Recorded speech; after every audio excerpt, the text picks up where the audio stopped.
선지자를 통해서 얘기하신 여호와께서 말씀하시기를. 그렇죠. 여기 구약이죠. 예. 네. 예. 그 부분을 지금 목사님께서 얘기하신 대로 하게 되면 어떤 일이 벌어지냐면 예. 그렇게 말하는 선지자가 얘기했던 예. 여호와께서 말씀하시기를 예. 그 말씀조차 예. 예. 우리가 믿는 예. 하나님의 말씀이 아니고 그렇죠. 유대인들이 붙잡고 있는 바로 그겁니다. 하나님을 예. 결국은 등장시켜가지고 그 얘기가 누구냐면 바로 세례요한이에요. 세례요한이 왜 중요하냐면 세례요한이 마지막 선지자예요. 마지막 선지자라는 말은 굉장히 중요합니다. 엘리야 앞에 오는 엘리야잖아요. 그런데 세례요한이 예수님을 소개합니다. 물로 세례를 줄 때 성령이 비둘기같이 내리는 그가 불과 성령으로 세례를 줄 분을 알라 해서 알았어요. 알았는데 막상 예수님이 하시는 일을 보니까 뭐랍니까? 오실 그이가 당신이 오리까 물어요. 왜 이렇게 묻느냐면 세례요한은 선지자이기 때문에 그래요. 선지자는 그림자에 속했습니다. 그림자에 속했기 때문에 세례요한조차 예수님이 하나님 아들라고 하는 아들 개념도 모릅니다. 지금 그냥 구약적 개념으로 불과 성령으로 세례를 준다 했을 때 이 의미를 파악을 못해요. 파악을 못하고 예수님이 병자 고치고 죽은 자 살리고 가난한 자에게 복음을 전한다 하니까 그걸 그 옥에서 다 들었잖아요. 다 들었는데 예수님의 답변이 뭐냐면 똑같은 답을 했어요. 그 본문을 보면 왜냐하면 세례요한이 기다렸던 하나님 나라는 심판의 나라입니다. 심판의 나라는 그 땅에 시온 땅에 다윗 왕으로서 왕이 되셔서 대적들을 멸하고 자기를 감옥에 넣은 이런 자들도 멸하고 짐승의 나라인 로마 제국도 멸하고 손으로 하지 않은 뜨인 돌이잖아요. 뜨인 돌이 와서 이곳에 세울 하나님 나라를 소망했던 거예요. 그러면 세례요한이 전간 말들이 다 틀렸느냐? 맞죠? 맞는데 내 뒤에 오시는 분이 나보다 크다라는 이 말들이 다 맞아요. 맞는데 세례요한이 이해하고 해석하는 것은 엉터리가 되죠. 마치 이런 겁니다. 제자 베드로가 주가 아니죠. 당신은 그리스도시요 살아계신 하나님의 아들이라 했을 때 베드로는 이 말귀를 못 알아들어요. 그리스도가 되려면 반드시 십자가를 져야 됩니다. 아까 그리스도가 하나님의 형상이라 했을 때 이 그리스도를 개념을 외형이 아니에요. 외형이 아니고 다윗도 외형이 아니잖아요. 기능이잖아요. 그리스도가 하나님의 형상이 되면 하신 일이 돼요. 육신을 입고 오신 분이 하신 일이 그리스도인데 이게 그 사도행전 2장 36절에서 너희가 십자가에 못 박은 예수예요. 십자가에 못 박은 육입니다. 육, 몸. 그것이 그리스도예요. 그게 그리스도가 하나님의 형상이고 사도 바울이 갈라디아서입니까? 4장에서 너희 속에 그리스도의 형상이 이루기까지 내가 해산하는 수고를 다하노라 하죠. 그리스도의 형상은 간단합니다. 서대반입니다. 자, 예. 이 영어에 대해서 우리가 얘기하고 있으니까 예. 예. 그러면 구약에 예. 구원 받은 자들이 있잖아요. 있죠. 그분들이 얘기했던 구원 받은 자로서의 그 예. 그들 또한 예. 구약에서 얘기한 여호와를 믿었을 거라고요. 그렇죠. 그러니까 그러면은 예. 구약에 지금 여호와를 보고 지금 목사님 말씀하신 구약에서 여호와를 믿는다는 건 똑같다는 그런 맥락이 있다고 하면 예. 여기서 지금 충돌이 일어난 거예요. 그 목사님은 지금 그래서 제가 예. 그 부분을 표현을 할 때 예. 구약의 여호와를 믿은 사람들은 결국은 그 믿음을 통해서 예. 자기가 구원을 받는 즉 자기가 뭔가를 기대하는 것을 성취하는 방편과 도구로 생각을 했기 때문에 예. 그게 우상인 거예요. 나를 위해서 것이기 그렇죠. 때문에 예. 그런 맥락에서 여호와가 그런 맥락으로 바라보는 여호와는 우상이 되는 것이고 예. 그게 아니고 구약에서 등장했던 그 여호와를 붙들고 오실 메시아를 바라봤던 자들은 예. 구원에 이르게 된 거예요. 그러니까 여호와는 아까 제가 서두에 그 얘기를 했어요. 여호와라는 용어를 일반화시켜서 여호와라는 용어를 사용해가지고 거기에는 구원이 없다고 해버리면은 구약에서 구원 받은 사람은 그럼 구약에서는 예수가 등장하기 전이고 여호와라는 걸 이름으로 다 그렇게 표현을 했는데 그럼 그걸 어떻게 일반화시켜서 적용할 수 있느냐 근데 이 질문이 그거예요 지금. 그 아까 우리 이상철 목사님이 그 부분은 다 설명을 했는데 목사님은 자꾸 지금 구약을 이야기할 때 이미 십자가에서 다 이룬 차원에서 구약으로 들어가야 되는데 그 우리는 어떤 습관이 있느냐면 구약에 들어가면 본인이 그 시대로 들어갔다 생각해요. 그 시대에 들어가서 이 사람이 여호와를 믿었는데 어떻게 구원을 얻었느냐라고 이야기한다면 로마서에 보면 아브라함과 다윗의 믿음이 나와요. 그러면 믿음은 방금 목사님이 믿어서 구원 얻었다라는 표현을 했잖아요. 그런데 로마서에 보면 아브라함과 다윗은 믿어서 구원을 얻었는데 그 믿음이 가짜였다라는 겁니다. 그러면 어떤 믿음에 의해서 구원을 얻었느냐 하면 예수 그리스도의 믿음이 덮쳐서 구원을 얻은 거예요. 그게 똑같은 맥락이에요. 구약에서 구원을 얻은 사람들도 여호와라는 이름을 그런 말을 못 한다고요. 왜냐하면 이미 목사님이 성령을 받은 시대에 종말에 살고 있잖아요. 완료된 시대에 살고 있는 사람이 구약에 들어가서 하는 말이 이들도 이 시대에 이런 환경으로 이렇게 해서 구원을 받았다라고 해버리면 그게 유대교가 된다고요. 그래서 예수님의 말씀에 의해서 다시 다 재해석을 해야 됩니다. 마치 요한복음 1장에서 왜 태초에 하나님이 천지를 창조하시느라고 하지 않고 말씀이 계셨느니라 라고 들어가느냐 하면 예수님이 십자가에서 다 이루시면 창세기부터 뭐 창세 전부터 나오겠지만 다 재해석이 돼요. 재해석이 됩니다.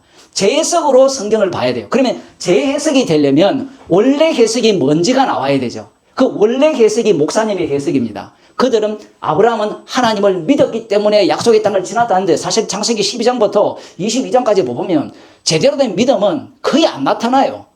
안 나타나고 그럼에도 불구하고 아브라함은 약속을 믿고 가서 구원을 얻었습니다 라고 설교를 하게 되면 로마서와 충돌이 일어나요. 왜냐하면 로마서에서 말하는 구원은 인간의 믿음을 인정하지 않습니다.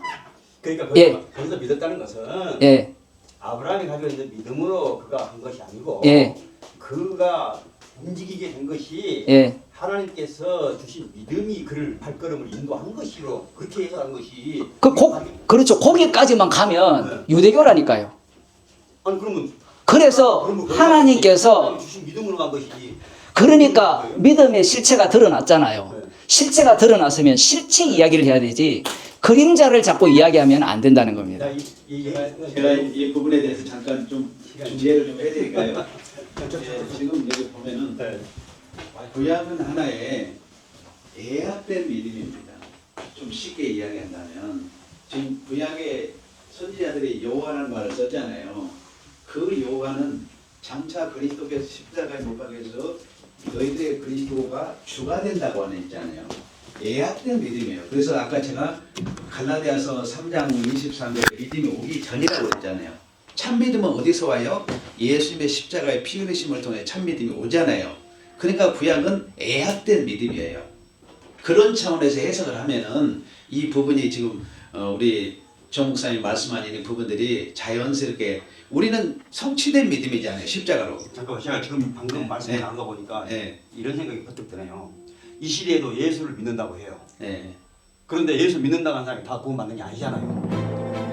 예수를 믿으면 이분만 믿는다고 실제로는 전혀 믿음이 없는 사람들도 있으니까 그런 생각이 만나면 예수를 믿는다는 사람이 다 구원이 못한다고 하는 것이고 그런 맥락에서도 구약에서도 여호와를 이름을 아무리 버려도 우상 여호와를 붙잡고 있는 자들이 있을 것이고 하나님께서 지금 믿음으로 여호와를 붙잡고 있는 자들이 있을 거라고요. 그러니까 구약에 구원받은 자들이 있는 거죠.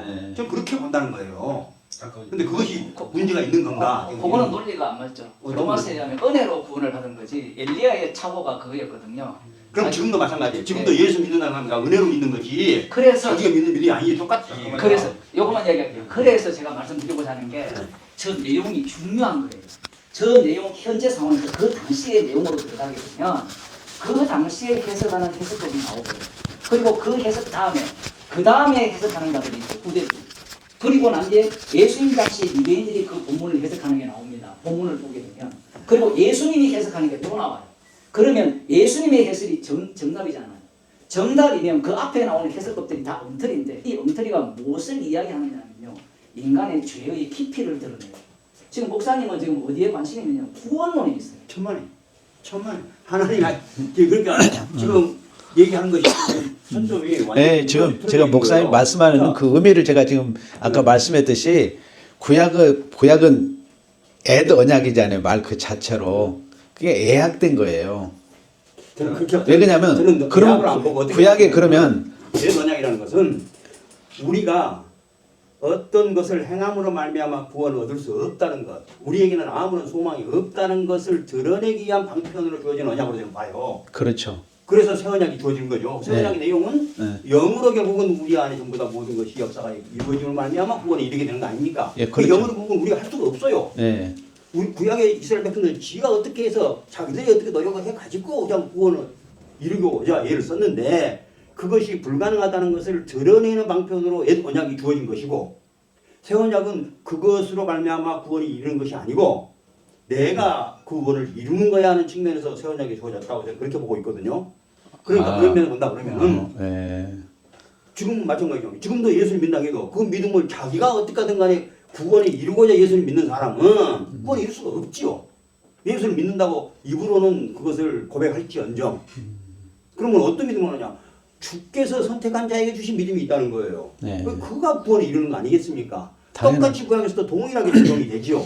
그러니까 구약에서 그러니까 여호와 이름을 같이 불렀어도 여호와 이름을 부르는 사람 가운데 어떤 사람이 있는 거 아니 그 이름을 부르는 걸 통해서 자기가 구원을 이루고자 하는 욕심을 가지고 자기를 위해서 부르는 사람은 당연히 구원을 이루지 못하게 되어 있죠. 그 하나님께서 구약 백성들 가운데서도 구원하고자 하는 자기 백성이 있으셨을 것이고 그 백성을 통해서 하나님께서 구약에서는 어떻게 하나님 자신을 계시하셨는고 하니 여호와로 계시하셨다고 저는 본다는 거예요. 신약에 와서는 예수로 계시하신 것이고 잠깐만요. 그 말이- 여기서 잠깐. 네. 네. 일단 구약에 지금 정문찬 목사님의 추적을 해보자고요. 장차 이제 믿음을 이 여호와의 어떤 그 믿음을 여호와를 믿는 믿음으로 이렇게 추적을 하잖아요. 근데 예수님이 오시지 않았다면 예수님 오지 않고 구약에 지금 이스라엘 백성들은 여호와의 믿음을 믿잖아요. 그럼 예수님이 안 오셨어. 그럼 구원받을 수 있을까요? 이거 하나의 의문이고 두 번째 히브리서 11장 39절 말씀 이런 말씀이 있어요. 이 사람들 구약 사람들 이 사람들은 다 믿음으로 말미암아 증거를 받았으나 약속된 것을 받지 못했다. 믿음의 증거는 받았어요. 어떻게 보면 믿음의 증거는 모형적인 거죠. 아까 이제 정승훈 목사님이 이제 그렇게 설명을 하는 걸로 알고 있어요. 믿음의 증거는 받았는데 이게 믿음의 실체는 아니야. 실체가 와야 되는데 안 온 상태에서 증거는 아까 예약된 믿음이라고 할 수도 있는데 예약이 된 것이 안 와버리면 구원이 안 되는 거예요. 그 순간에. 그 예수님이 오셔야 그렇죠. 되는데 예수 안 온 상태에서 구약에 예수를 끊어버리고 일단 구약의 그 믿음으로 아브라함이 구원을 받았다. 이거는 성립될 수가 없다. 요 부분을 봐야 되는 거죠. 실체가 와야 되니까. 실체를 끊어버리면 안 되니까. 당연하죠. 근데 지금 그러다고 그러면 내가 지금 제가 전부당하고 어떤 연관이 있는지 연관이 있는 게 여호와를 믿는 거 여호와가 예수라고 믿고를 시키니까 문제인데 여호와를 믿었잖아요. 여호와를 믿었잖아요. 그래서 구원을 여호와를 믿으면 구원을 얻으리라 그렇게 요한에서도 돼 있으니까. 근데 여호와를 믿으면 구원을 받는데 예수님이 안 왔어. 지금 안 왔다고 봅시다. 그 유대인들이 믿는 여호와를 믿으면 구원을 얻으리라. 그들은 구약 성경을 요한에서 갖고 있을 거 아니에요. 그럼 그들은 구원받는 겁니까? 이 얘기를 질문을 한 거예요. 예수님 안 오도 구원받아요? 여호와를 이름 믿었으니까. 자, 구약의 여호와를 믿음으로 구원에 이르는 사람은 네. 이건 어차피 우리가 지금 시간이 흐르는 역사 세계 속에 갇혀 있다 보니까 아직 안 온 예수지만은 하나님 나라에서는 시간의 흐름이 없잖아요. 영원한 세계잖아요. 그럼 말씀 잘하셨네. 네. 없으니까 네. 따로 나왔네 답이. 자, 이거 굉장히 중요한 이제 설명입니다. 자 여기 창세기부터 갑시다. 여기 창세전 있다 칩시다. 하나님 나라에는 없죠. 근데 역사 속에서는 십자가에서 다 이루죠. 네. 그럼 십자가 앞에서는 항상 예수님도 말씀하셨죠. 항상 오늘이 됩니다. 오늘 그러면 십자가를 이걸 덮어버리죠. 그러니까 네. 덮어버리면 네. 제가 하고자 얘기 그거예요. 덮어버리면 구약에 나타난 이 모든 것들이 죄로 나타나요. 죄로 나타나고 동시에 이 죄가 결국은 최종적으로 아담의 죄인데 최종적으로 아담의 죄가 아들을 살해합니다. 아들을 살해함으로 말미암아 이 십자가 지신 그 주님이 주가 됩니다. 주가 어떤 일을 하는가 하면 지옥과 천국을 보내요. 이렇게 되기 때문에 인간의 믿음 자체가 들어갈 자리가 없어요. 성경 자체는. 그래서 방금 논리를 이야기할 때 이 히브리서에 보면 두 가지로 이야기하는데 모세는 분명히 아까 그 논리에 의하면 약속은 받았는데 믿음으로 화합치 안 했잖아요. 약속 땅에 못 들어갔어요. 그런데 예수님 만났거든요. 이게 사람들의 딜레마예요. 구약 사람들을 해석을 할 때 모두가 다 구원받았느냐 아니면 요단강 건넌 사람만 구원받았냐 이걸 해석해 내려고 해요. 그런데 요단강 안 건너도 구원받았어요. 모세. 당연하죠. 이런 본문이 왜 있느냐 하면 구원론으로 접근하면 정답을 찾아내죠. 어떻게 구원받았느냐를 믿음 막 밀어넣어요. 그런데 그걸 집어넣어가 안 맞아요. 그래서 로마서에서 아브라함과 다윗의 믿음을 끌고 오는 겁니다. 아브라함과 다윗의 믿음을 로마서에서 딱 들어오면 율법의 한 의, 화목제물의 피 능력을 증거하기 위한 믿음이에요. 구원을 위한 믿음이 아니에요. 그래서 구약에 나오는 인물들은 뭘 이야기하느냐면 여호와를 증거하는 자들입니다. 여호와를 증거하는 자들. 이 여호와를 증거를 첫째는 어떻게 출발하는 거면 바로 애국과 이스라엘로 나눕니다. 여기를 심판하고 여기를 구원해요. 성경을 보게 되면. 그 다음 어떻게 나누는가 하면 출애굽한 이후에는 여기에서 이스라엘과 참 이스라엘을 나눕니다. 이렇게 나눠요. 그러면 구원론 중심이 아니라 여호와가 누구냐가 중심이에요. 그래서 이 여호와가 최종적으로 십자가 지신 예수님으로 등장을 하거든요. 그러면 십자가 지신 예수님의 피능력이 임한 사람이 구원을 받은 자예요.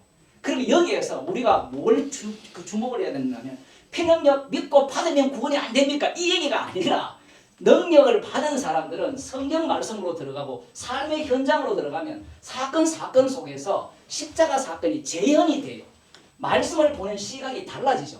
달리 말하면 창세기를 보더라도 죄의 깊이가 드러나면서 그리스도의 사랑을 알게 되고 만일에 엘리야의 그 믿음이 놀랍잖아요. 엄청 놀라운데 그 가짜 믿음이거든요.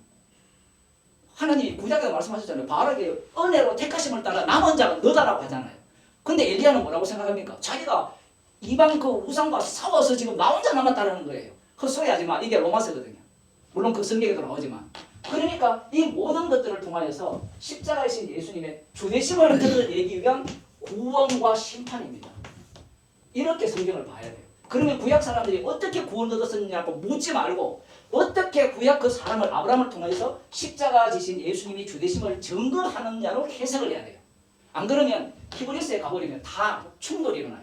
엘리야는 모세는 구원받았는데 약속 땅에 못 들어갔거든요. 그 이게 성경이 이 다층적이에요. 우리는 일직선상에서 성경을 해석하려고 해왔거든요. 지금까지 신학이. 근데 성경은 일직선상 해석이 안 돼요.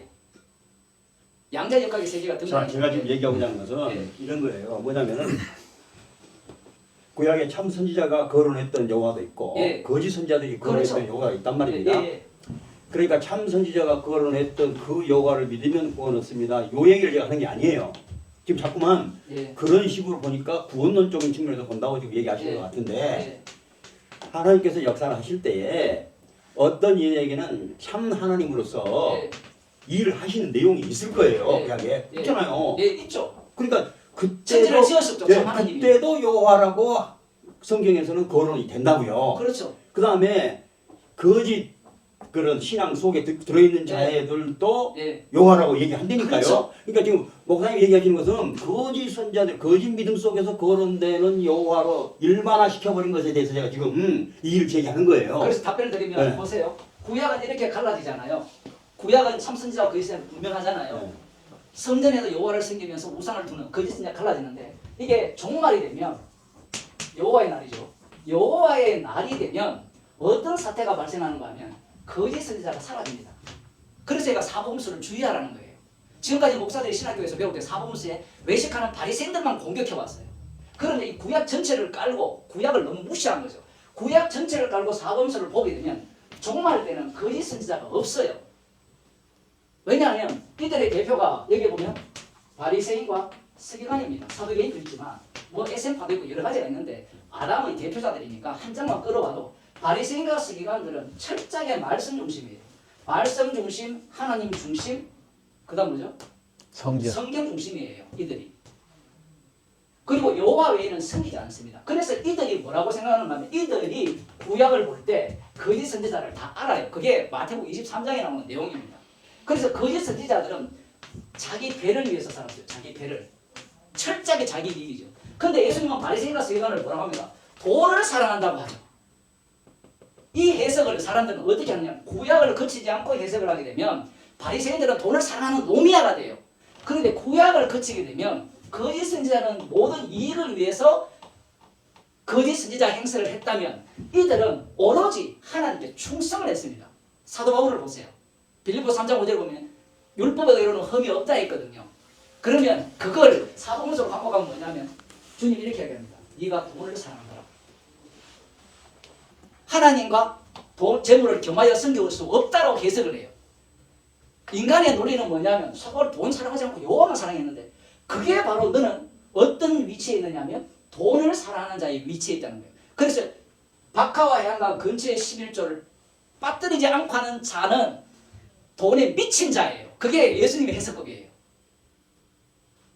왜 그러냐면 구약을 빼버리면 그 해석이 안 나와요. 그래서 이들은 철저하게 거짓 선지자를 배격합니다. 그래서 우리가 조상 때 있었다면 참 선지자를 환영했다라고 생각을 하는 거예요. 그래서 지금 이 당시에는 진짜 하나님이 맞죠.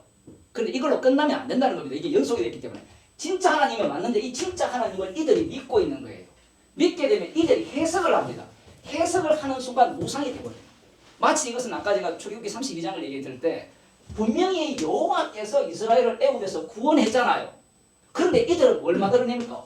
황금 송아지를 만들어서 자기를 위한 신으로 바꾸어 버립니다. 그러면 이때 한 하나님은 진짜 하나님이 아닙니까? 라고 우리가 따질 수 있잖아요. 진짜 하나님 맞죠?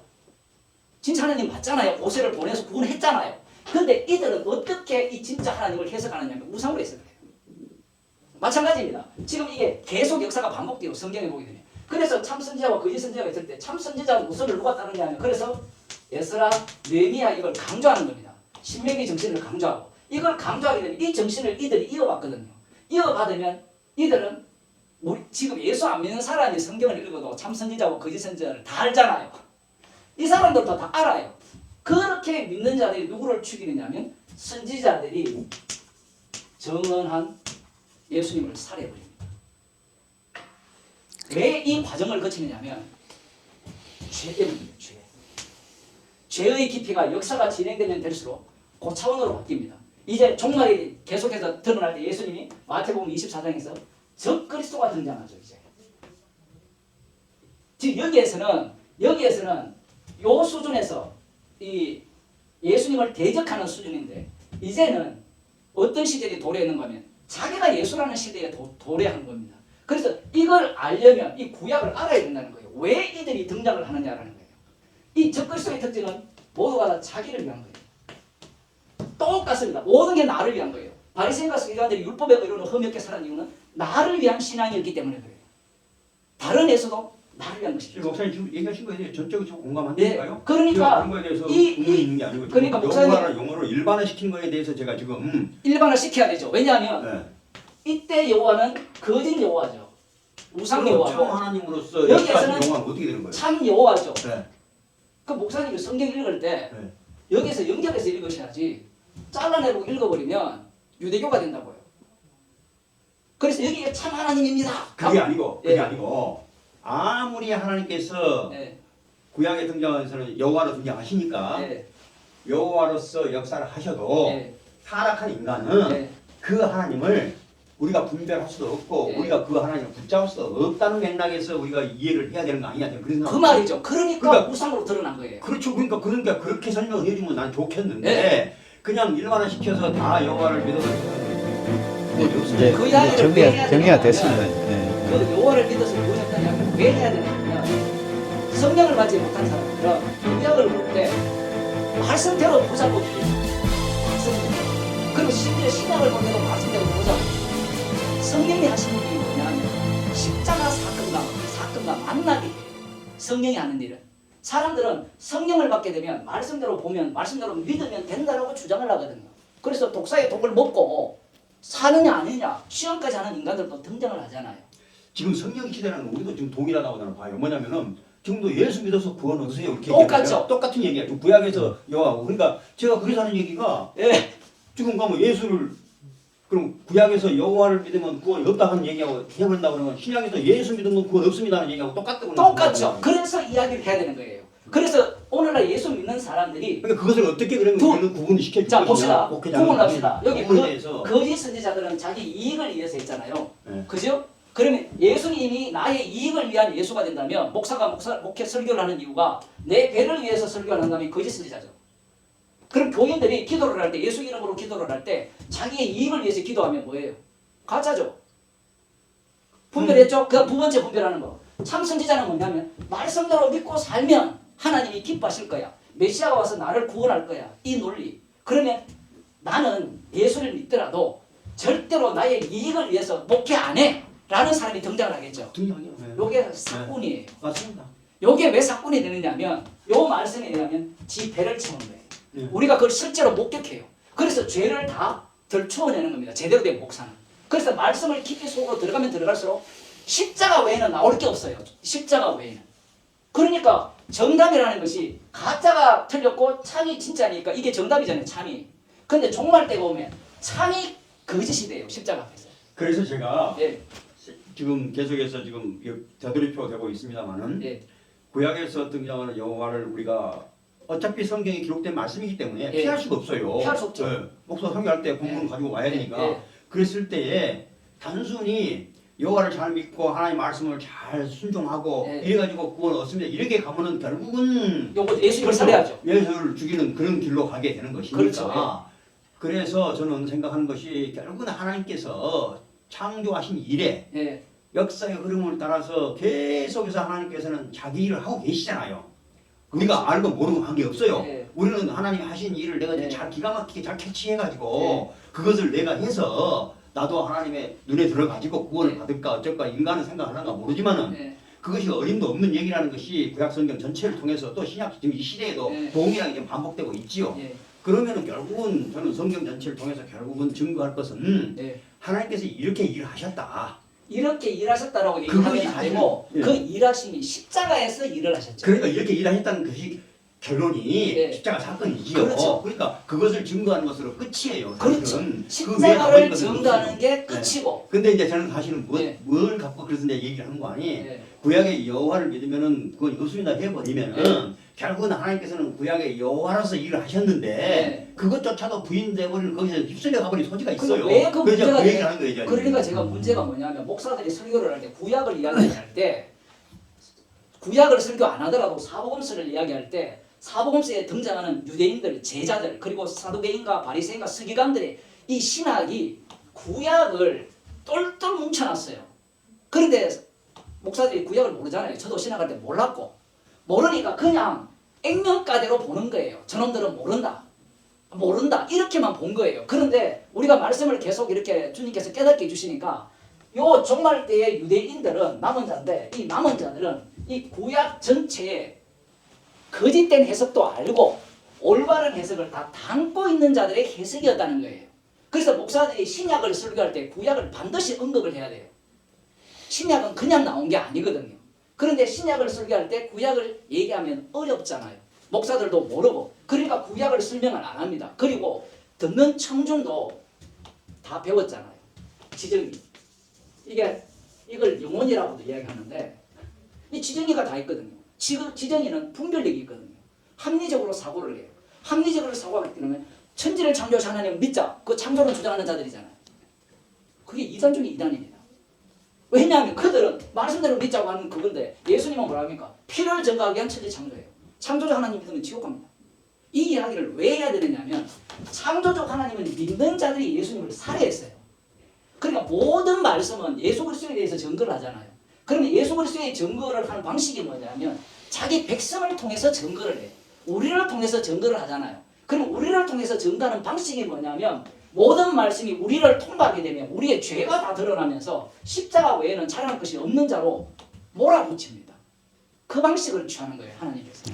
그래서 목사님의 말씀은 충분히 이해가 되고 저도 목사님 얘기하는 거 충분히 이해가 돼요. 왜 이유를 제가 말씀드리는 거예요. 목사들이 한국 교회를 보더라도 미국도 마찬가지고 외국도 신약은 쉽고 구약은 어려워요.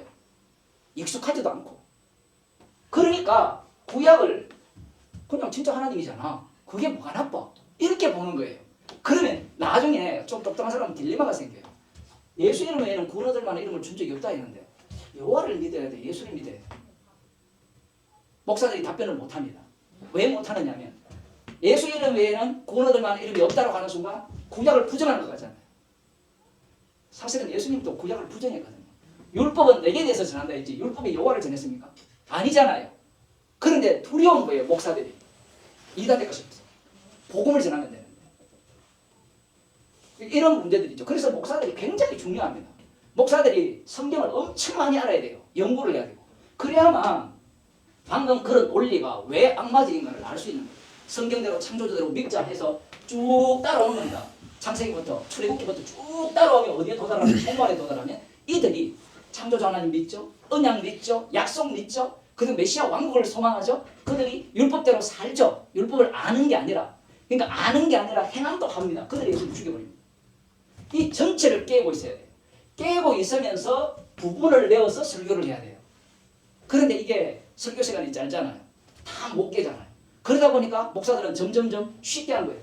잘라서 설교하면요 성도들이 알아듣기 쉬워요. 오늘 적용하는 거니까. 아니 진짜 페이스북 보면 충격적인 적용들이 한두 개가 아니에요. 윤석열의 죽음은 예수님의 죽음이요. 예수님의 부활은 윤석열의 부활이다. 이렇게 적용을 해요. 실제로. 아닌 것 같죠? 뭐 다 아시겠지만 큐티할 때 그렇게 한다고요. 그런 사람들이 엄청 많습니다. 지금. 그래서 목사들이 이 부분들 전체를 사복음서를 그렇게 보지 않았다는 거예요. 오케이. 아이고. 어떻게 그 분명히 하나님께서는 구약에는 여호와라는 이름으로 나타나셨습니다. 자, 목사님께서 선지자들에게 말씀하신 하나님은 여호와가 아니냐라고 물으셨잖아요. 맞아요. 진짜 하나님이 맞아요. 그런데 이 말이 악마적이라는 겁니다. 왜냐하면 그러한 사상은 누구도 갖고 있느냐면 유대교도 갖고 있어요. 그러니까 사도 바울이 예수님을 만나기 전에 선지자들에게 나타난 여호와를 진짜 여호와로 믿었어요. 그게 이제 마태복음 23장에 보면 예수님께서 이 외식하는 서기관과 바리새인들에 대해서 지적하면서 우리가 조상 때에 있었다면 선지자들을 죽이지 않았을 것이라고 자부하고 있었어요. 확신을 하고 있었어요. 그런데 예수님은 그 말을 어떻게 해석하느냐 하면 우리가 그 조상들의 후예요. 그러니까 후예이기 때문에 그들과 똑같이 선지자를 죽인다라고 해석을 해요. 분명히 자기 반성을 했잖아요. 자기 반성을 했습니다. 서기관과 바리새인들. 그 반성을 예수님은 뭐라고 이야기하느냐. 그 반성이야말로 조상들의 양을 채워야 된다는 반성이라. 듣는 사람 화납니다. 지금 오늘날 우리같이 똑똑한 사람들이 그 본문을 읽으면 납득이 안 돼요. 조상 때 있었으면 우리는 선지자 안 죽였다. 오늘날 우리들을 치면 예수님 때 우리가 있었으면 예수님 안 죽였다라고 얘기할 거 아니에요. 거기에 대한 해석을 어떻게 하는가 하면 조상의 양을 채우라고 해요. 그 말씀에 아멘을 하는 자만 성도예요. 제가 지금 이 얘기를 하는 이유가 뭐냐면 서기관과 바리새인들은 여호와를 믿었어요. 그래서 선지자들의 여호와가 진짜 하나님을 알았어요. 그 안자들 앞에 예수님이 등장을 했습니다. 이 예수님은 나사렛 예수라고 하죠. 왜냐하면 그 당시 예수가 워낙 많았으니까. 이 나사렛 예수님이 등장을 하게 되니까 이 여호와를 믿는 자들은 이 구약, 약속과 성취, 약속을 엄청 중요시하게 여기죠. 유대인들. 그리고 성취를 소망하는 자들입니다. 이 유대인들이. 여호와의 하나님의 약속이니까 철석같이 믿고 있죠. 이 믿는 자들이 예수님 앞에 등장을 했을 때 그들이 구약을 이해하는 방식, 쉽게 말하면 합리적이고 논리적인 방식, 이들이 인문학의 최고 경지에 있습니다. 언어학의 최고 경지가 바리새인과 서기관이에요. 그 당시에. 그러니까 오늘날 말하는 그 원어를 꿰뚫고 있는 자들입니다. 이들이 구약을 해석하는 방식이 뭐냐면 말씀대로 믿고 살아야 된다는 거예요. 조상들은 말씀은 알았는데 행위를 안 했잖아요. 자기들은 믿고 사는 것이 여호와 하나님의 뜻이라는 거예요. 그런데 예수님은 이 전체 구약, 방금 목사님이 질문했던 선지자, 여호와, 이 전체가 내게 대해서 전한다라고 풀어버려요. 이 해석법이 해석이 안 돼요, 인간은. 왜냐하면 여호와께서 말씀하셨으면 여호와가 진짜 하나님이지 않느냐. 예수님은 뭐라고 하시는가 하면 이건 내게 대해서 전가하는 거야 라고 말씀해요. 율법은 분명히 나 외에는 다른 신이 없음을 말씀하기 위한 율법이죠. 그런데 예수님은 율법은 내게 대해서 전한다라는 거예요. 내게 대해서 어떻게 전가하게 되느냐 하면 율법을 갖고 여호와 하나님을 믿는 자들이 하나님의 아들을 살해해버립니다. 그것을 전가하는 게 율법이에요. 그리고 율법의 완성이 십자가가 돼요. 구약 이걸 가게 되면 율법의 완성은 여호와 하나님의 한 분인만을 전가하는 거잖아요. 구약의 논리라면, 그 율법의 논리라면.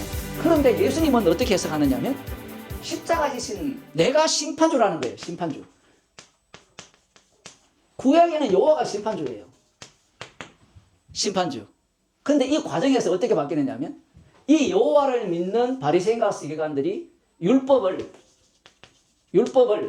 플러스 행위입니다. 이게 새언약 관점, 그 바울의 새 관점 애들이 주장하는 게 이거예요. 유대교입니다, 유대교. 그러니까 이걸 이들이 장착을 합니다. 장착을 딱 하게 되면 이들이 심판주가 돼요. 누가? 바리새인과 서기관들이. 말로는 여호와가 심판주인데 여호와의 말씀을 자기들 속에 다 들어버리면 자기들이 판단자예요. 심판주가 돼요. 심판주가 되면 심판주로 오신 예수님을 살해해버립니다. 이 죄를 끄집어내기 위해서 구약에는 여호와로 자기를 계시한 거예요. 하나님이 먼저 이름을 제시한 게 아니라는 걸 기억을 해야 돼요. 하나님이 먼저 이름을 제시한 게 아니에요. 저들이 요구를 했어요. 요구를 하니까 자 봅시다. 역사 출애굽부터 시작해서 역사가 이어져 왔잖아요. 거의 1000년 이상을 이어져 왔잖아요. 이어져 오니까 이름을 요구한 그 여호와 이름으로 계시해 주니까 마지막 여호와가 어떻게 장착이 되느냐면 여기에는 황금 송아지로 드러났지만 이 여호와는 이 구약 전체 인간은 자기 반성을 철저히 하면서 정말 이 말씀 중심의 여호와 하나님을 섬기는 여호와 종교가 탄생한 거예요. 그들이 심판조가 되어서 예수님을 살해해버립니다. 그래서 구약을 설교할 때 여호와를 이야기를 하죠. 예를 들어 여호와는 나의 목자시니 내게 부족함이 없으리로다 10편 23편을 설교를 한다면 그걸 목사들은 여호와는 우리의 목자십니다. 우리에게 부족함이 없습니다. 라고 설교를 하는 순간 여기 유대교입니다. 그런데 그것이 목자가 예수님으로 등장을 하게 되면 예수님이 참된 목자죠. 왜냐하면 에스겔 34장에 이거 성경이 그래서 재밌는 거예요. 다윗이 와요. 다윗 왕인데 다윗 왕이 온다고 되어 있어요. 이거는 형상과 관련되어 있습니다. 아까 목사 그 질문과 기능이에요. 기능. 그러니까 다윗의 왕으로 온다고 되어 있잖아요. 그러면 예수님이 다윗 왕이잖아요. 그럼 예수님이 목자가 되시는데 요한복음 10장에 보면 예수님은 목자시니 우리를 쉴만한 물가로 인도하죠. 그 쉴만한 물가가 어디입니까? 주님의 고난에 참여하는 거예요. 그 쉴만한 물가가 예수님에 의해서 다 뒤집혀집니다. 왜냐하면 예수님의 나라는 이 세상에 속하지 않았기 때문에 그래요. 그런데 구약은 하나님 나라가 어디에 속해 있어요? 유대 땅, 가나안 땅에 속해 있어요. 그래서 나를 쉴만한 물가로 인도하고 부족함이 없기 때문에 사도 바울을 보게 되면 헐벗기도 하고 배부기도 하고 매도 맞고 고난도 받고 이게 부족함이 없는 거예요. 그래서 만약에 여호와가 진짜 하나님이니까 우리가 구약의 말씀대로 그렇게 믿자라고 되면 나오는 것은 유대교밖에 안 나옵니다. 그래서 지금까지 목사들이 해석하는 방식이 유대교 해석이에요. 그것이 차이점입니다. 제가 목사님에 대해서 나중에 또 질문을 하겠습니다.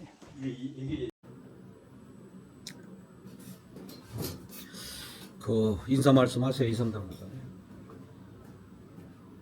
네, 2024년 믿음으로 하나님께 우리의 삶을 올려드리게 하시고 2025년 새해를 또 주님이신 믿음으로 출발하게 하시니 정말 감사합니다.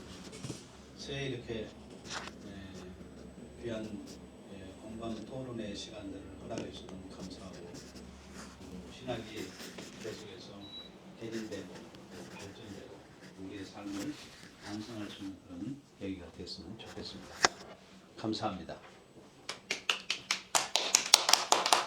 자, 오늘 먼저 우리 준비가 좀 마음을 열고 편안하게 저기 그 칠판이 이렇게 준비됐는데 마이크를 가지고 그냥 편안하게 가져가세요. 저 여기는 무선 마이크니까 이거 다 한번 걸쳐보고 정석 목사님이 좀 문을 떼주셔야 될 것 같아요.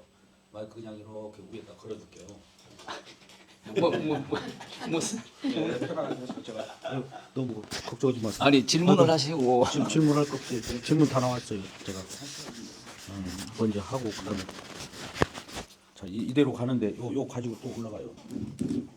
가지고 왜 구약의 여호와와 신약의 예수 그리스도 여호와의 이름을 부르는 자는 구원을 얻는 건지 예수 그리스도 이름을 부르냐 구원을 얻는 건지 그 부분 좀 포커스를 맞춰갖고 편안하게 강의를 하세요. 강의 20분 동안 큰 시간 줍니다.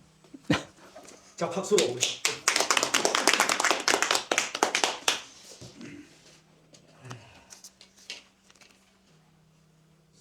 안 찾아도 그냥 아, 그래요? 하세요. 네. 편안하게.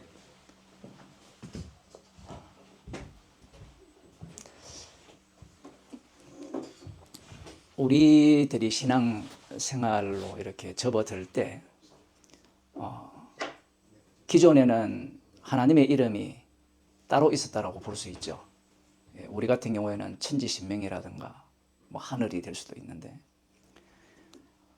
그 구약에서 처음 등장하는 이름은 하나님입니다. 그게 이제 복수로 드러난다 이렇게 나오는데 그 복수로 드러나기 때문에 하나님이 삼위일체다 뭐 그렇게도 볼 수도 있겠지만 원래 인간들이 갖고 있는 사고방식은 신들이죠. 자, 하나님께서 그 자신을 계시를 하시는 방식이 이름으로 계시를 하십니다. 특이하게도 이제 하나님께서 먼저 사람을 지으시고 하나님이 이름을 부르시거든요. 그 이름을 부르심으로 말미암아 그 이름을 이렇게 불리워진 자가 하나님이 어떤 분인가를 증거하는 모습을 보이게 되는데 이제 뛰어넘어서 출애굽기에 오게 되면 분명 그 아브라함과 이삭과 야곱의 하나님으로 나타나셨고요. 그리고 창세기에 보면 그 셋의 후손이 여호와의 이름을 처음 부른 장면도 말씀에 나오고 있고 그뿐만 아니라 야곱의 삼촌 라반 같은 경우에도 여호와를 믿고 있었다라는 겁니다.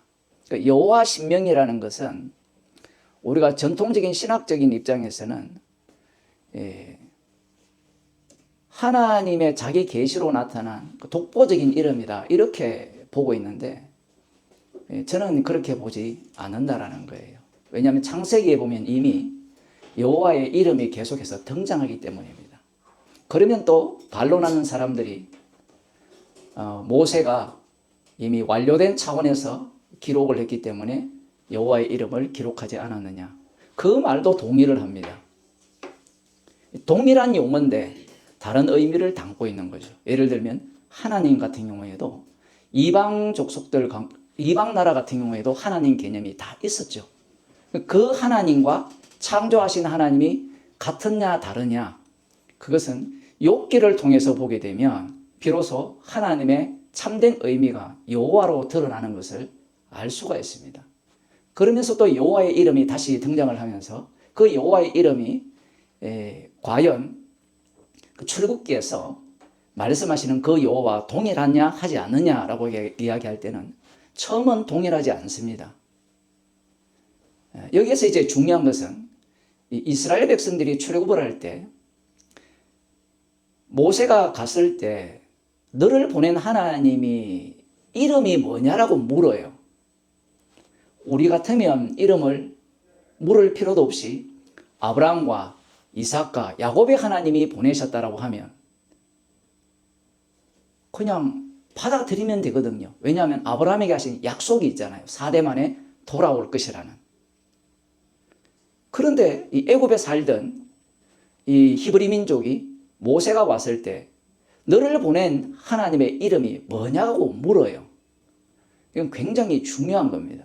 왜 묻느냐 하면 애굽에서 400년 이상을 살면서 그곳에 있는 신들은 다 이름이 있었습니다. 그 신들의 이름들은 각각 인간이 욕망하는 요구하는 바를 들어주고 이루어지는 신이었어요. 그래서 단순히 모세가 하나님의 말씀을 듣고 애굽으로 갈 때 저들이 이름이 무엇이냐고 물으면 제가 뭐라고 답변합니까? 라고 했을 때 그 이유가 이제 출애굽 과정을 통해서 드러나게 됩니다. 여호와라고 알려줍니다. 물론 아브라함과 이삭과 야곱의 하나님이라고 말씀을 하셨지만 이제 그것은 이름이 아니기 때문에 여호와라고 이렇게 자신을 소개를 합니다. 그런데 문제가 뭐냐면 여호와를 소개했다면 우리는 그 여호와의 이름이 제대로 된 이름이잖아요. 그 여호와의 이름은 아브라함과 이삭과 야곱에게 하신 언약을 이루시는 여호와의 이름이거든요. 그런데 출애굽기 32장에 가게 되면 똑같은 여호와의 이름을 사용을 하는데 내용이 같은데 형식이 달라요. 황금 송아지를 만들어 놓고 우리를 위하여 우리를 인도할 신을 만들어라고 요구를 하죠. 그래서 아론이 자신들의 이 귀걸이죠. 스스로 종이 되겠다는 겁니다. 이것은 애굽에서 배운 짓입니다. 신들의 종이 되겠다고 스스로 귀걸이를 빼내어서 그것으로 황금 송아지를 만들어서 이 황금 송아지가 무엇을 담고 있느냐 하면 애굽 땅에서 너희를 인도하여 낸 여호와라는 거죠. 십계명에 보면 너를 위하여 하늘에 있는 것이나 땅에 있는 것이나 아무 형상도 만들지 말라 하셨거든요. 우상은 너를 위한 것이 우상이에요. 그래서 출애굽기를 통해서 이 이름을 묻는 그들에게 이름을 알려주시고 그리고 그 이름의 내용을 다 담아주셨음에도 불구하고 놀랍게도 이스라엘은 하나님을 몰랐다라는 겁니다. 그게 신명기 29장인가 거기에 나오죠. 그들에게 깨닫는 마음을 주시지 않았다라는 거예요. 여호와를 알려줘도 하나님께서 자 우리가 이제 이걸 볼 때 말씀을 볼 때 하나님께서 우리는 하나님이 여호와를 제대로 알려줬다라고 생각을 하거든요. 그러면 눈이 있고 코가 있고 귀가 있고 나름대로 마음이 있기 때문에 지정의가 있기 때문에 그것을 보면 하나님을 제대로 알 수 있을 것이라고 생각을 하는데 체험을 그렇게 많이 한 그들이 여호와를 어떻게 생성해내느냐 하면 황금 송아지 우리를 위한 여호와로 만들어낸다라는 사실입니다. 그래서 여호와의 이름은 우상 여호와를 드러내면서 그 우상 여호와를 믿는 자들을 진멸하면서 여호와를 드러내시죠. 물론 그렇게도 알아듣지 못합니다. 왜냐하면 계속해서 하나님께서 그들의 마음을 가리었기 때문에 그렇겠죠.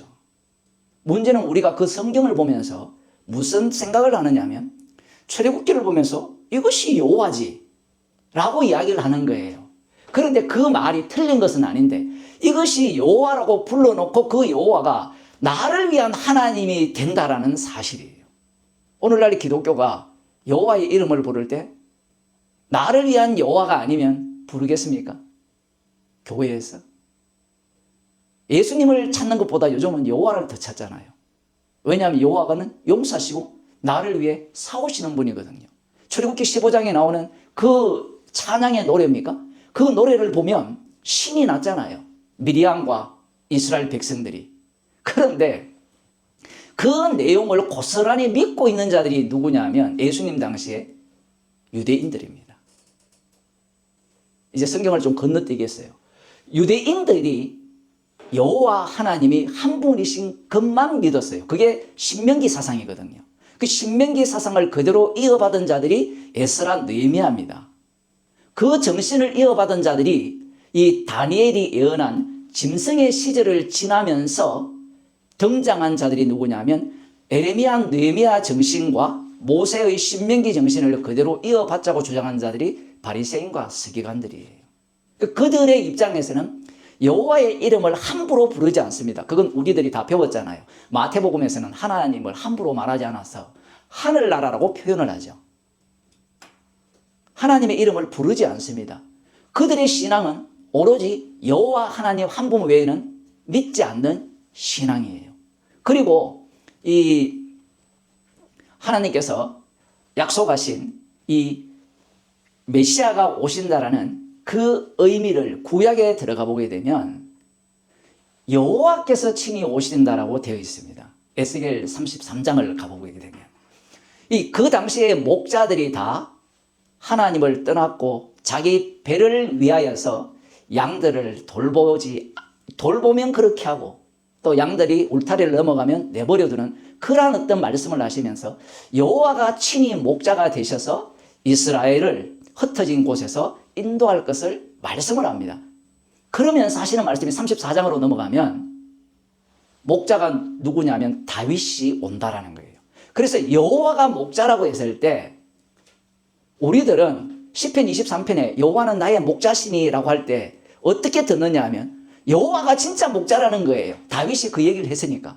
그런데 유대인들의 입장은 어떠냐 하면 여호와가 목자가 되시면 진짜 목자가 누구냐면 다윗 왕이 목자예요. 다윗 왕이 와서, 그게 메시아거든요. 그 다윗 왕이 와서 우리를 푸른 초장으로 인도하면, 시온산에 하나님 나라를 세우면 그것이 바로 여호와께서 친히 오셔서 통치하시는 나라, 그 나라를 하나님 나라라고 그들은 믿고 있었다라는 겁니다. 거기에 대한 해석은 70일에 대한 해석으로 나오거든요. 하나님 나라를 그렇게 소원한 이유가 뭐냐면 다윗 왕이 오셔서 이제 시온산에 하나님 나라를 세우시고 모든 대적들을 멸하시고 에덴 동산 같은 그 세계를 만들 것을 이들이 소망하고 있었다라는 겁니다. 그래서 메시아를 기다린다 했을 때는 그 메시아는 구약에는 여호와께서 오신다라고 이렇게 되어 있지만 유대인들의 인식은 다윗의 자손으로 오실 분이 오신다라고 생각을 한 겁니다. 왜냐하면 구약에 보면 하나님의 직접 통치는 없어요. 선악과를 먹은 이후에 하나님의 직접 통치는 없습니다. 특히 다윗 언약의 성취는 다윗 왕을 통하여서 하나님께서 그 유대 땅에, 약속의 땅에 다윗 왕국을 세웠잖아요. 그러니 하나님 아들로서 오시는 그 다윗 왕이 오신다면 그 약속의 메시아는 다윗의 혈통으로 오시는 사람이라는 겁니다. 그래서 그 사람이 다윗 왕이 되어서 다스리는 그 세계가 하나님 나라라는 거죠. 그 여기에는 예수 이름이 없습니다. 그런데 하나님께서 이 마리아를 통해서 태어나게 한 그 이름을 우리 같으면, 우리가 만약에 이 작가라면 예수라는 이름을 빼고 임마누엘을 그대로 썼을 거예요. 저는 그렇게 생각을 해요. 왜냐하면 임마누엘은 부담감이 없어요. 하나님이 우리와 함께하기 때문에 그래요. 그 하나님의 이름이 안 바뀌었습니다. 그런데 그 이름을 예수라 하라고 해버립니다. 이것은 이제 사도행전 이후에 굉장히 중요한 이름이 됩니다. 나사렛 예수가 주와 그리스도가 됩니다. 예수라 하라면서 자기 백성을 저희 죄에서 구원한다는 거예요. 그러면 자기 백성이 누구냐라고 하면 저희 죄에서 구원받은 자만 자기 백성인데 예수님의 등장으로 말미암아 예루살렘이 난리가 나죠. 메시아가 어디에서 태어날 것을 다 알고 있지만 이미 그 시대에 권력 속에 파묻혀 있는 그들은 메시아가 오는 것을 기대하지 않습니다. 예수님이 본격적으로 활동을 하실 때 많은 사람들이 예수님을 환호합니다. 물론 여기에는 두 부류로 갈려집니다. 첫째 부류, 일반 대중들은 그 당시에 90% 이상이, 한 99%라고 봐도 무방한데 가난하고 어렵게 살았어요. 여러분들이 그 시대 당시에 그 시대 상황을 배웠으니까 다 아시겠죠. 엄청나게 어렵게 사는 상황에서 메시아를 기다릴 때 메시아가 오시면 모세가 예언한 그 선지자처럼 오실 것이라는 기대를 품고 있었고 기적과 능력을 행하기 때문에 그분을 그리스도로 하고 믿고 임금 삼으려 했던 부류가 있어요. 요 한 부류가 있고 또 한 부류는 사도계인들은 메시아 왕국을 소망하지 않습니다. 그게 흥미로운 지점이거든요. 메시아 왕국을 소망하지 않습니다. 왜? 이미 그들은 성전 중심으로 배부르게 하나님 나라처럼 살기 때문에 그래요. 그건 오늘날이나 과거 2000년 전이나 똑같습니다. 그 다음 이제 바리새인과 서기관들은 이들은 모세의 자리에 앉아있기 때문에 말씀 중심이에요. 아무리 기적을 행하고 능력을 행하더라도 그 신명기에 나오는 18장입니까? 또 11장입니까? 그 13장이죠. 거짓 선지자들처럼 뭔가 기적과 능력을 행하면서 다른 신을 믿자고 하는 것에 대해서는 용납하지 않습니다. 그래서 성경에 보면 사도계인을 빼더라도 기적과 능력을 보고 믿는 예수님을 메시아로 믿는 자들과 철저하게 말씀 중심인 자들과 다른 안목을 갖고 있어요. 그래서 바리새인과 서기관들은 예수님이 죽은 자를 살린다 한들 안 믿어요. 표적을 구하잖아요. 표적을 구한다라고 할 때는 그들의 기준에 합한 표적이 되어야만 그들이 동의를 하겠다는 거예요. 그런데 예수님은 요나의 표적을 말씀을 하시는 겁니다. 그리고 가장 이제 이 요한복음으로 가게 되면 가장 이 큰 충돌 지점은 안식일 날 예수님께서 일하신 것뿐만 아니라 아버지께서 일하시니 나도 일한다라는 이 말씀 때문에 이제 예수님을 죽이려고 하거든요. 그것은 마태복음에서도 동일하게 나타나는데 선명하게는 나타나지 않습니다. 요한복음에서는 그것이 선명하게 나타나는데 유대인들 입장에서는 하나님은 한 분뿐이에요. 제가 이걸 자꾸 강조하는 이유가 뭐냐면 우리는 이미 삼위일체를 배웠거든요. 삼위일체를 배웠기 때문에 하나님은 하나이지만 성자도 있다라고 들어가요. 그것은 반칙입니다. 제가 반칙이라는 말을 왜 하느냐 하면 그렇게 성경을 보게 되면 성경 본문이 1차적으로 하시는 말씀을 전혀 이해가 안 돼요. 그러면 우리는 바리새인과 서기관을 바보로 취급하는 거예요. 바리새인과 서기관들은 구약을 꿰뚫고 있습니다. 여러분들이 신명기만 한번 제대로 연구하고 읽어보면 하나님은 하나뿐이에요. 하나뿐인 유일한 하나님입니다. 아들이 있다라고 말하지 않아요. 아들은 이스라엘을 아들이라 해요. 장자라 합니다.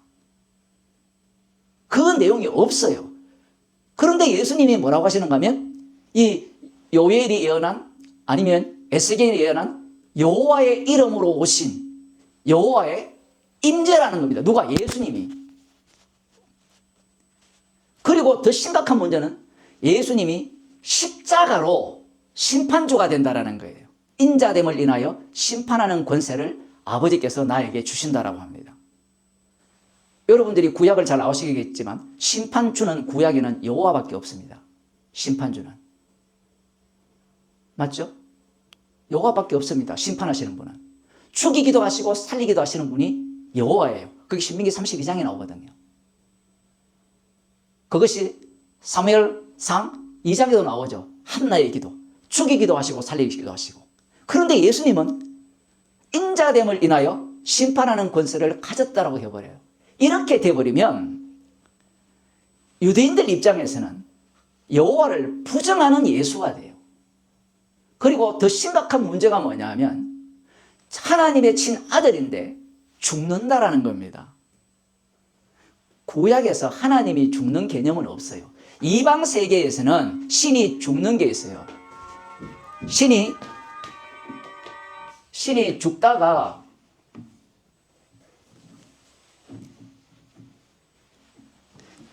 신이 죽었다가 살아나고 이런 게 있어요. 이방 나라에서는. 그런데 구약 성경을 보게 되면 여호와 하나님이 죽어서 살아나서 죄를 담당하고 죽는 것, 구원하는 거 없어요. 대제사장의 희생이 구원하는 내용은 성경에 나옵니다. 하나님은 뭐라고 이야기합니까? 우리가 잘 아는 나는 영원히 살아있다라고 하죠. 계속해서.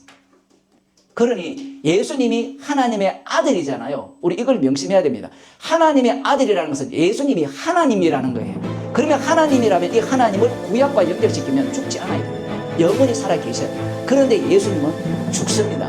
죽으시고 부활하셔서 이제 심판주가 누가 되느냐 하면 죽으시고 부활하신 예수님이 됩니다. 자, 여기에서 중요한 것은 예수님은 누구에 의해 살해당했습니까? 우리가 신앙 고백할 때 본디오 빌라도에게 고난을 받아서 이렇게 나오잖아요. 제가 만일에 신앙 고백했으면 본디오 빌라도 이야기하지 않겠습니다. 남은 자 유대인들에게 고난을 받고 이렇게 이야기하겠어요. 남은 자 유대인들이 누구냐 하면 구약의 선지자들이 예언한 남은 자들입니다. 그들은 그 대표자 중에 한 사람이 사도 바울이죠. 남은 자 유대인으로서 여호와만 믿는 자들이 누구를 살해하느냐 하면 말씀이 육신이 된 진짜 하나님을 살해해버립니다. 여기에서 중요한 사상이 나오죠. 여호와의 이름을 믿는 자가 예수님을 살해해버립니다. 그러면 여호와의 이름을 믿는 자가 우상 숭배자가 되죠. 이것은 구약에도 살짝 나타났어요. 앞서서 제가 언급했던 출애굽기 32장에서 황금 송아지로 만들었던 여호와의 이름을 나를 위한, 우리를 위한 하나님으로 만들었던 그들이 긴 역사를 지나서 71회의 예언이 주어지고 짐승들이 등장을 하게 되면 예수님 당시가 되면 우상 숭배가 없습니다. 우리 목사님들이 성경을 잘 아시기 때문에 사복음서를 보세요. 우상 숭배가 없어요. 너무나 깨끗합니다. 왜냐하면 황금 송아지 숭배를 알아요. 그리고 북이스라엘이 황금 송아지를 숭배했잖아요. 단과 베델에 만들어서. 그러한 문제점들을 명확하게 알고 있고 에스겔 내용을 통하여서 성전을 우상 숭배 장소로 만들었다는 사실도 다 압니다. 그래서 예수님 때가 되면 성전도 너무 깨끗해요. 예수님의 기준에 의하면 장사하는 곳이에요. 이것도 해석을 해야 되거든요. 말씀대로 한다는 그 바리새인과 서기관 자체가 뭐냐면 외식이었습니다. 그러면 사두개인들은 말씀대로 율법대로 제사를 드리는 자체가 장사예요. 이것을 우리들이 파악을 해야 돼요. 그래서 예수님께서 이제 하나님의 이름을 믿는 자들에 의해서 살해당함으로 말미암아 여호와의 이름을 믿는 자가 우상 숭배자로 드러나게 되는 거예요. 그게 종말입니다. 왜 이렇게 일을 하시느냐 하면 마귀는 하나님을 알아요. 마귀는 하나님의 심부름꾼이잖아요. 하나님을 압니다. 그러면 그 마귀의 역할을 누가 하느냐 하면 종말 때 되면 남은 자 유대인들이 합니다. 그 유대인들은 하나님을 어떻게 아느냐 하면 말씀을 통하여서 압니다. 그게 여호와의 이름이에요. 그게 마태복음 4장에 나오는 마귀의 시험이죠. 그 마귀의 자리를 남은 자 유대인이 들어가면 돼요. 왜냐하면 마귀가 시험하는 모든 내용들이 말씀에 근거하기 때문에 그래요. 구약 말씀에 근거합니다. 그것을 누가 대신하느냐 하면 이제 광야를 나오시면 제자들이 대신하고 이스라엘 백성들이 대신하고 바리새인과 서기관이 대신해요. 나중에 십자가 지실 때는 네가 하나님의 아들이면 어떻게 해야 되죠? 너도 구원하고 우리도 구원하라. 이게 여호와의 이름을 믿는 자들의 신앙입니다. 맞죠? 지금 우리가 오해하지 말아야 되는 것은 네가 하나님의 아들이면 하나님 행세를 해야 돼요. 하나님은 죽으면 안 됩니다. 그리고 하나님은 구약의 하나님은 능력의 하나님이기 때문에 전능한 하나님이기 때문에 자기도 구원하고 모두를 구원할 수 있어야 돼요. 물론 이것은 언약에 근거한 구원론이죠. 그러한 여호와를 믿는 자들에 의해서 예수님이 살해당한 겁니다. 그러면 종말에 왜 이런 식으로 드러나느냐 하면 종말은 죄악의 깊이가 가장 깊은 때입니다. 죄악의 깊이가 어느 정도 깊으냐 하면 하나님의 아들은 하나님이니까 하나님이 살해당하는 시점인데 누구로부터 살해당하느냐 하면 여호와의 이름을 믿는 자들에 의해서 살해를 당하는 그때가 종말입니다. 그러면 여호와의 이름을 믿는 자들이 살해당하는 이 일이 왜 나타나야 되느냐 하면 이것이 가장 악마적이기 때문에 그래요. 우리는 악마적이라고 하면 다니엘 예언을 보면 짐승의 나라 그걸 악마적이라 생각하잖아요. 그런데 70일의 끝 시점에 오면 누가 악마로 드러나느냐 하면 여호와 하나님만 믿는 자들이 가장 앞장선 악마의 행세를 해요. 그 중에 12제자가 있어요. 주님은 이 죄를 이 악함을 드러내는 방식을 계시를 통해서 말씀하신 거예요. 그래서 계시를 볼 때 우리는 예수님께서 십자가에서 다 이루었으니까 시간 개념 다 빼고 보자. 빼고도 볼 수 있어야 돼요. 그런데 시간관념을 넣고도 봐야 돼요. 시간관념을 안 넣어버리면 죄의 깊이가 안 나와요. 죄의 깊이가. 그런데 우리가 신학을 해버리면 우리가 신이 돼버리거든요. 왜 신이 되느냐면 지식을 알아버립니다. 지식을 알아버리면 내가 전능한 신이 돼요. 모든 지식을 내 눈앞에 둬버립니다. 그런데 성경은 역사 속에서 하나님이 자기를 나타내시거든요. 그러면 하나님이 자기를 나타내는 방식이 뭐냐면 앞서 말씀드린 바와 같이 역사가 진행되면 될수록 말씀이 투입되면 될수록 언약이 갱신되면 될수록 인간의 죄악이 드러나고 종말 때가 되면 비로소 이 악마의 끝자락이 드러납니다. 바로 여호와의 이름을 믿는 자들이 진짜 하나님을 살해하는 그 모습이 드러나는 거예요. 그래서 이제 예수님이 뭐라고 하는가 하면 내 이름으로 이제는 너희가 기도하라는 거예요. 이전까지는 하나님께 기도했어요. 직접. 누구 이름으로 하는 게 없습니다. 물론 열왕기상 8장에 보면 성전을 향해서 하늘에 계신 하나님께 기도하는 겁니다. 그런데 이제는 예수 이름으로 기도를 하라는 거예요. 이 차이를 우리가 분명히 알아야 됩니다. 하나님께 곧장 기도하면 우리는 어떤 일이 일어날 거냐라고 생각하는가 하면 하나님께 기도한 자들이 누굽니까? 바리새인과 서기관이죠. 그러면 그들이 하나님께 기도를 한 목적이 뭐예요? 나를 위해서 기도를 했어요. 그런데 예수 이름으로 기도를 하게 되면 어떤 사태가 발생되느냐면 예수 이름으로 기도한 스데반 집사님을 보면 예수님의 이름으로 기도했기 때문에 기도의 응답이 십자가 사건 속으로 합류당했어요. 여호와의 이름과 예수님의 이름의 차이가 이거예요. 그런데 오늘날 기독교는 예수 이름으로 기도를 하는데 구하는 것은 여호와께 구하는 것과 똑같아요. 똑같아요. 우리가 어릴 때부터 저도 모태신앙인데 옛날부터 이 기독교가 이름만 바꾸었지 사실은 불교나 뭐 선앙당이나 다를 게 하나도 없죠. 예수 이름으로만 구하면 된다고 했으니까. 그런데 목사들이 그 당시에 무식했어요. 2000년 기독교가 뭐 했느냐? 똑같은 짓을 했어요. 예수 이름만 이야기하면요. 또 어떻게 시비 거느냐면 옛날 당시에 구약을 여호와를 이 부정하는 이단들을 끌고 와서 왜 여호와를 부정하느냐? 자기 모순에 빠져버렸어요. 그게 2000년 기독교 신학이었습니다. 왜 그런 식으로 형성되었냐라고 하면 구원론 중심이었기 때문에 그래요. 예수님께서 주가 되시면 이제 예수님의 이름으로 기도하게 돼 있고 그리고 예수 이름 외에는 구원을 얻을 만한 다른 이름을 준 적이 없다라는 거예요. 우리 다 알고 있잖아요. 다 알고 있는데 구약을 보게 되면 다시 구원자가 여호와가 돼요. 하나님이 돼요. 그래서 예수 이름 외에 다른 이름으로는 구원 얻을 자가 없다라고 되고 그 다음 인자됨을 인하여 심판하는 권세를 가지신 분이 예수님이잖아요. 그걸 이제 사도행전에서는 너희가 이 성경이 이 흥미로운 지점이 그거거든요. 온 이스라엘이 십자가에 못 박아 죽인 예수를 하나님이 주와 그리스도가 되게 하셨다라는 겁니다. 여기에서 온 이스라엘은 누구냐면 여호와 하나님을 믿는 자들이 죽인 자예요. 이게 이제 스시스로 넘어가면 어떻게 바뀌느냐면 다른 예수가 나와요. 이게 무시무시합니다. 들어가면 여호와 이름에서 예수 이름으로 왔는데 이제 성령 받은 이후에 복음이 전파되면 다른 예수가 나와요. 예수 이름을 똑같이 이야기하면서 다른 예수가 나와요. 이 다른 예수를 알려면 구약을 알아야 돼요. 왜냐하면 이 다른 예수와 여호와 종교가 일치하기 때문에 그래요. 다른 예수는 철저하게 인간 중심입니다. 여호와 종교도 남은 자 유대인들을 보면 말로는 여호와 하나님의 영광을 위해서 산다고 하지만 철저하게 나 구원 중심, 이스라엘 구원 중심이었습니다. 그런데 예수님이 십자가에서 다 이루시면서 하시는 말씀은 모든 성경은 내게 대해서 증거하고 나를 위해 모든 만물이 있다라는 거예요. 로마서 11장에서는 모든 만물이 주에게서 나오고 주로 말미암고 주께로 돌아간다는 거예요.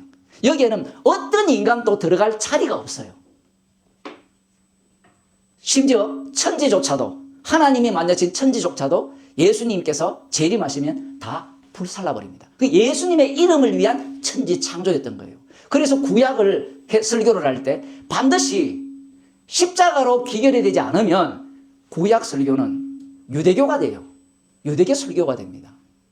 사람들은 말씀대로 설교를 하자, 말씀대로 믿자라고 이야기를 하는데 말씀대로 믿는 자들이 바리새인과 서기관이었습니다. 그래서 우리가 성경을 제대로 봐야 된다는 거예요. 그래서 오늘날 예수 이름 외에는 다른 이름으로 구원 얻을 만한 이름을 준 적이 없어요. 그럼 예수님이 뭐냐라고 하면 방금 말씀드린 대로 온 이스라엘이 십자가에 못 박아 죽인 예수예요. 그 내용을 담은 자들이 성도예요. 그러니 성도들은 뭘 자랑하느냐라고 하면 사도 바울이 이야기했듯이 십자가